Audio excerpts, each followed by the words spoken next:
Imagine trying to rebuild your life. Like, maybe it's your family after a really difficult season, or maybe it's your community. Or honestly, maybe you are just trying to rebuild your own internal sense of purpose. Right, getting back to baseline. Yeah, exactly. And at first, there's this incredible energy. You're making progress. You're sacking the bricks. You're putting in the work. You've got that fresh momentum. Yes. But then the pushback from the outside just keeps getting louder. Hmm. And the resources start getting thinner, the hours get way longer, and eventually you just look around at all this scattered rubble left to clear, and you are just completely exhausted. Yeah, you hit a wall, which is honestly a profound place of human limitation.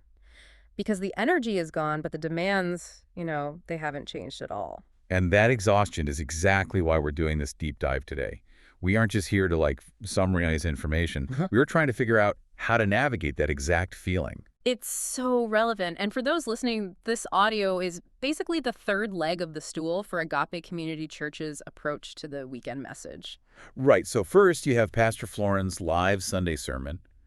And that is, it's crafted for the room, for that specific moment of gathered worship and, pastoral person-to-person ministry. Exactly. And then second, you have the fuller midweek video teaching on our YouTube channel, and that allows more time to slow down, go deeper into the text, and really engage through pausing and note-taking and deep study. Yeah. And then third, you have this deep dive audio, which is really meant to be processed in your apprenticeship groups and applied in everyday obedience.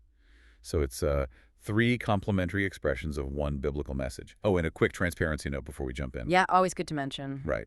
The development of this audio was assisted by AI, but the theology, the direction, and the final review are all fully driven by Master Florin. So we are working through Pastor Florin's series, The Calling, Rise and Rebuild, which has been this incredible journey through the book of Nehemiah. It really has. And today, our focus is squarely on Nehemiah chapter 4, verses 7 through 23. So the wall of Jerusalem is half built, but the pressure on the builders is just, it's reaching an absolute breaking point. So if you are listening right now, I want you to literally pause the audio, grab a Bible or open your app and read Nehemiah chapter 4, verses 7 through 23 in the NIV. Just sit with those verses for a moment and then press play and come right back. We'll be right here. Okay, assuming you're back, let's get into the environment of this text, because this isn't just, ancient construction history. To understand why these builders are so exhausted, we really have to look at the geopolitical pressure cooker they were operating in. Oh, absolutely. The Persian Empire in the 5th century BCE was massive, and Jerusalem was just this vulnerable, broken city. Rebuilding those walls wasn't just a tough masonry job, it was a highly contested political statement. Right, and if you look at the historical research from the pastor's notes, the opposition these builders faced wasn't static at all. It escalated, methodically. Yeah, it really ramps up. Because back in Ezra chapter 4, the opposition was just bureaucratic obstruction. Local leaders pushing papers around, sending letters to the Persian king to slow the project down. Just red tape. Exactly. But then by the time we get to Nehemiah chapter 2, that bureaucracy has morphed into verbal ridicule and intense suspicion. And now here in Nehemiah 4, as the gaps in the wall actually start to close, the opposition turns into a fully coordinated armed coalition. And it's a coalition that literally surrounds them. Right. I mean, you have Sanballat, who is the governor of Samaria, up to the north. Right. You have Tobiah, an Ammonite official holding the east. And you have Geshem, an Arab leader, representing powers down to the south. So the builders in Jerusalem are entirely encircled by this organized violent rage. Because the surrounding powers view the welfare of God's people as a direct threat to their own regional dominance. But wait, I'm kind of stuck on this. Because if I'm holding a trowel on that wall, I'm asking some hard questions. If they are doing exactly what God called them to do, if this is a divine mandate to rise and rebuild, why is the opposition getting worse?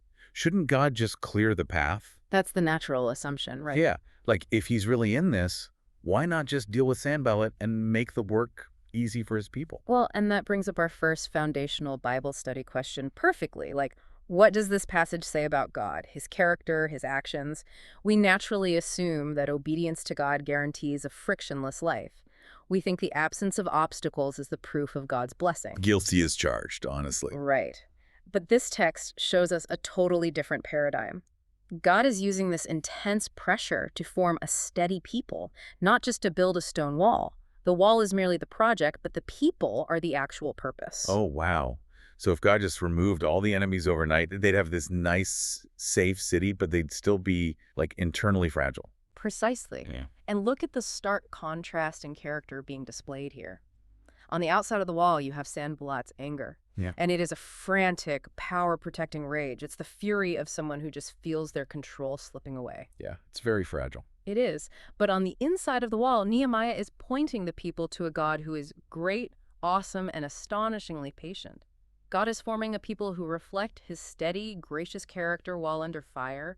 He wants them to learn how to stand firm without collapsing into panic. And without reacting with the same toxic rage as their enemies. That is such a profound distinction in character. Sanballat's anger is about protecting his own power, but Nehemiah's anger, which is guided by God, is about protecting vulnerable people. Exactly. But we have to be honest, carrying that kind of pressure day in and day out, living in that constant state of hypervigilance, it takes a massive toll. Oh, absolutely. That relentless external threat inevitably causes an internal collapse. Right. Which brings us to verse 10. And I think this has to be one of the most raw, honest moments in the entire Old Testament. Oh, it really is. Meanwhile, the people in Judah said, "The strength of the laborers is giving out, and there is so much rubble that we cannot rebuild the wall." They are completely spent. It's like trying to bail water out of a sinking boat. But while you're bailing, people on the shore are just throwing rocks at your head. Eventually, your arms just give out, and you drop the bucket. That is a perfect analogy. And that ancient cry from Judah actually maps perfectly onto how modern psychology understands human limits. And this really hits our second foundational question. What does this passage reveal about humanity, our condition, or our struggles? Right. What's the modern connection there? Well, when you look at the World Health Organization's clinical definition of burnout, it's categorized by three specific mechanisms. First, emotional exhaustion and energy depletion. Okay. Second, overwhelming demands or cynicism related to the job. And third, a loss of professional efficacy, which is basically the feeling that nothing you do matters anymore. Wait, map that directly onto verse 10. It's crazy. The strength of the laborers is giving out. Yeah. That is the energy depletion. Yep. There is so much rubble. That is the overwhelming demand. The task is physically bigger than their capacity. And then we cannot rebuild the wall. That is the reduced efficacy. They've literally lost the confidence that the work is even possible. Exactly. They didn't suddenly lose their theology or their belief in God. They just completely ran out of gas. Which is so validating. It reveals something foundational about our condition. Fatigue is not a sin. It is a deeply human reality. And God isn't surprised by our limitations. No, he's not. The Bible is incredibly honest about the fact that following God's call can be exhausting. You know, when you lay it out like that, it instantly makes me think of Agape's community research report for the Pewaukee area. Because when you look at that strategic assessment, you realize the rubble haven't disappeared. It just changed shape. Oh, 100%. It's not ancient Babylonians anymore. Right. We aren't looking at broken limestone and burnt timber. We're looking at broken social structures. But the burnout is identical. The assessment highlights a quiet, severe exhaustion running right through the modern community. Like, think about the caregiver strain. You have 65-year-old grandparents who thought they were entering a season of rest, and suddenly they are raising a toddler because their own children are in crisis. That is real rubble. It is. You have single parents trying to hold down a job, manage a household, be emotionally present, all on a single income. And you have aging populations dealing with profound social isolation, going days without a meaningful conversation. And overlaying all of that is the sheer exhaustion of trying to live faithfully in a post-Christian culture, you know? Yeah. Living in society that no longer shares your baseline values, where you feel like you are constantly swimming upstream. Having to constantly explain or defend your convictions. Yeah. That cultural surround sound drains your energy just as surely as an armed coalition does. So the question becomes, how do we respond? Because when the people of Judah admit they are burnt out, Nehemiah's leadership is brilliant. He doesn't shame them. Not at all. He doesn't give them a motivational speech about trying harder. And he doesn't just tell them to go pray about it and, like, sleep less. A lesser leader would have pushed them until they shattered. But instead, he completely changes the mechanics of how they work. Looking at Pastor Floren's notes, Nehemiah practically invents a concept that modern organizational theorists call agile swarming. Let's unpack the mechanics of that, because it's a really fascinating shift in strategy. Right, so in a rigid traditional structure, authority is entirely top-down, and resources are static. But when a system is under extreme threat, that rigidity breaks. Agile swarming decentralizes the response. It empowers local units to immediately redirect their energy and resources to wherever the system is most vulnerable. And Nehemiah does exactly this, right? He reorganizes the workers by families and places them at the lowest, most exposed points of the wall. He realizes the linear assembly line isn't working anymore. Exactly. And then he keeps a trumpeter right beside him. The strategy is wherever you hear the sound of the trumpet, you drop your trowel and you swarm to that specific location. You rally to the point of vulnerability. He increases the resources under high demand, but he also changes their posture. In verse 9, we read that they prayed to their God, and then they posted a guard day and night to meet the threat. Which brings us to the third and fourth foundational questions. What do we need to believe or obey, and is there an example to hold on to? Well, okay, here is where my modern sensibilities start flashing warning signs, though. Because I look at that and think, doesn't posting an armed guard contradict his own faith? Like, if Nehemiah truly believes God is great and awesome, and that God is going to fight for them, why hand out swords? Doesn't setting up a defense grid mean you don't actually trust God to protect you? Right. Shouldn't he just tell everyone to keep laying bricks and let God handle the arrows? Yeah. Exactly. Well, that assumes faith requires passivity, which is a very modern, unbiblical assumption. There is a kind of spirituality today that sounds very pious and trusting, but it's actually just avoidance. Oh, wow. Avoidance disguises faith. Exactly. It refuses to make a plan, refuses to name the real danger, refuses to take physical responsibility for a situation, and then just slaps the label of faith on that avoidance. But the historical commentary by Russell Meek points out that for Nehemiah, trusting God and taking human responsibility are not opposing forces. They are the exact same thing. So prayer doesn't replace the action. The prayer purifies the action. It places the human effort under the authority and direction of God. But there is also a profound psychological layer to why Nehemiah hands out those swords. Think back to the World Health Organization's definition of burnout, specifically that third element. The feeling of reduced efficacy, the feeling of helplessness. We cannot rebuild. Right. Burnout thrives in helplessness.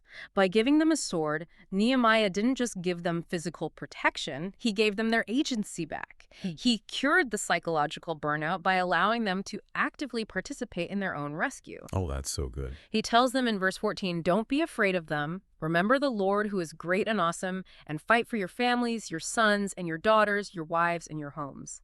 He is pulling them out of their paralysis. That is the theology of the trowel and the sword. You build what God has entrusted to you, and you actively guard what the enemy wants to expose. And this isn't just about ancient stone walls in Jerusalem. This dynamic, this call to active participatory faith, is central to what it means to be an apprentice of Jesus today. Yes, and if we look at the teachings of Jesus, particularly Matthew 6.33, he says, but seek first his kingdom and his righteousness. Following Jesus is an apprenticeship. It requires real daily practice, not just passive intellectual agreement. Right. When we seek first God's kingdom, we are adopted into a new family, a new nation with its own distinct heritage and culture. And a kingdom culture operates very differently than the empire culture around it. Yeah, and because of that new identity, we don't retreat from the culture when the opposition gets loud or the burnout sets in. We engage it. We adapt. We look at the brokenness around us and we take responsibility. Just like Nehemiah's workers swarmed to protect the exposed gaps in their physical wall, followers of Jesus are called to swarm the vulnerable gaps in our own communities. Let's make that really concrete. Yeah. If we go back to that Pewaukee community assessment, swarming means when that single-parent strength is giving out, the church doesn't just send a thinking your text message. That's not swarming. No. The community swarms the gap. They drop off groceries. They offer to watch the kids for an evening. They step in to carry the psychological and physical load. They pick up a trowel. It means looking at the isolated, aging neighbor whose social connections have crumbled and purposefully building a bridge into their life. It means offering life-on-life training and clarity for young adults who are just spiritually confused by the post-Christian culture. Yeah. It is active, vigilant, sacrificial love. Yeah. It's taking the crushing burden off the individual and declaring, you are not going to clear this rubble alone. We are going to carry this together. Which honestly brings this entire historical narrative right into our living rooms today. We aren't just studying Nehemiah to learn facts about Persian politics. We are studying this to learn how to live. So I want to ask you, the listener, to make this deeply personal right now. And this leads right into our fifth foundational question. Right. Who can I talk with or pray for in light of what I've learned today? In other words, who is the tired builder in your life? Exactly. Don't just think about this in the abstract. Who is someone you know whose arms are giving out? Maybe it's that caregiver who hasn't had a day off in years. Mm. Maybe it's a struggling parent trying to balance the economic demands with the emotional needs of their kids. Maybe it's a lonely coworker or a neighbor in Milwaukee or wherever you're listening from who is staring at their own pile of rubble and quietly whispering, I cannot rebuild this.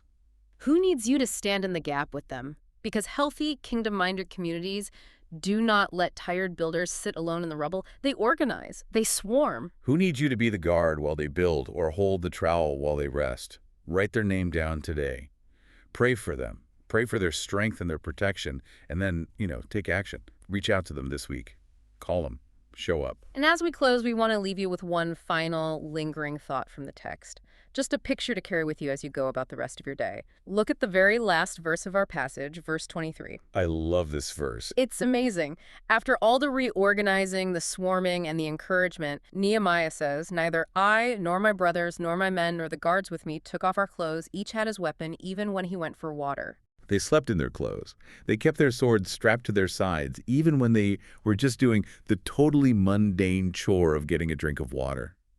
Is the ultimate picture of unyielding readiness. They did not let their guard down, not even in the most routine, necessary parts of life. Because they understood that the threat doesn't pause just because you are doing something ordinary.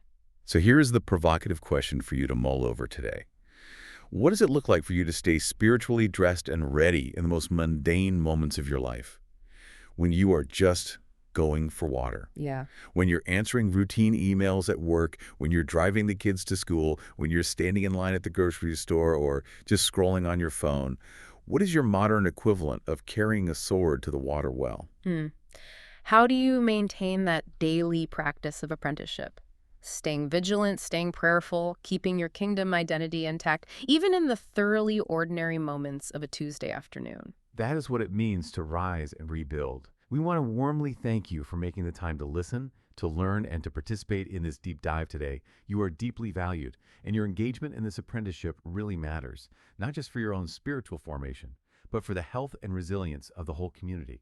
If you want to explore more resources, or if you're looking for additional tools for the journey, head over to our website at www.agaberchurch.life.